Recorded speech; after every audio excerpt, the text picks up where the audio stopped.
Hello economics students. So in this video we are tying a nice bow around everything we already know about full employment, the second goal, full employment, with some new content, but we're looking at it through the framework of the consequences of not achieving the goal.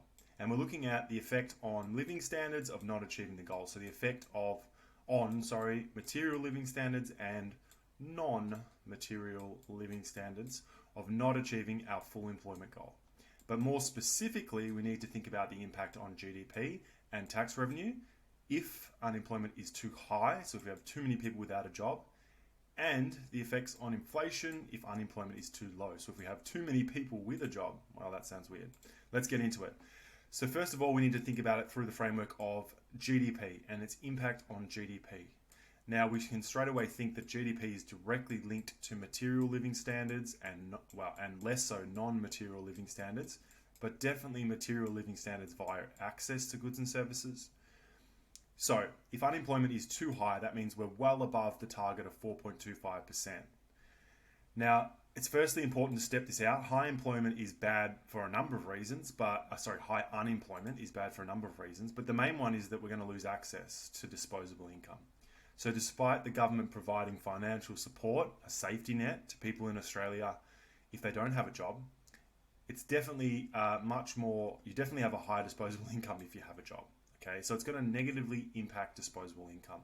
And if we think back to our circular flow model, if there's less incomes, there's less spending, so less consumption in the economy. So from less consumption, we can think about that slowing down GDP, right? If there's less consumption, that means there's less production, which is a decrease in GDP. And as I said, that decreases living standards. We could also think about it from an aggregate supply perspective because it's spare capacity in the economy, lots of wasted labor resources. And on the next slide, I'm going to draw this using a decrease in AD, and maybe you can do a decrease in AS, and we can work out what happens to GDP. So, like we said, there's a decrease in spending because people don't have jobs. We draw our AS and our AD diagram. Remember, this shows us real GDP. Now, if we were shifting AD to the left, because there's a decrease in consumption, we can see that shows a decrease in real GDP, which is bad for living standards. All right, the next way we need to think about the consequences is via the government's tax revenue. Now in Australia, the government collects a big chunk of its total revenue, so all the money that it earns, basically, via income tax. So if you earn income in Australia, you pay a percentage of that income. It's called income tax, right? We have what's called a progressive tax system, which means the more you earn, the more you pay in tax as a percentage of your income, but more on this and budgetary policy in Unit 4. All we need to know here is that when unemployment is high, that means less tax revenue for the government, less money in their pocket, right? If we're earning less as an economy, so or disposable incomes have decreased. So what does that mean? Well, it means they have less money to spend on social services, things like hospitals, education, pensions, aged care, all that sort of stuff, which is bad for material and non-material living standards.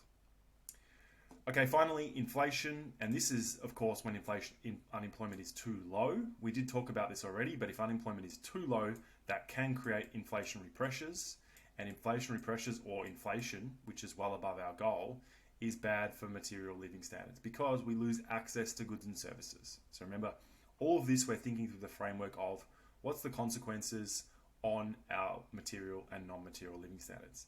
Now, how does this happen? I won't talk too much about this, but if unemployment is too low, it's likely that there'll be an increase in incomes.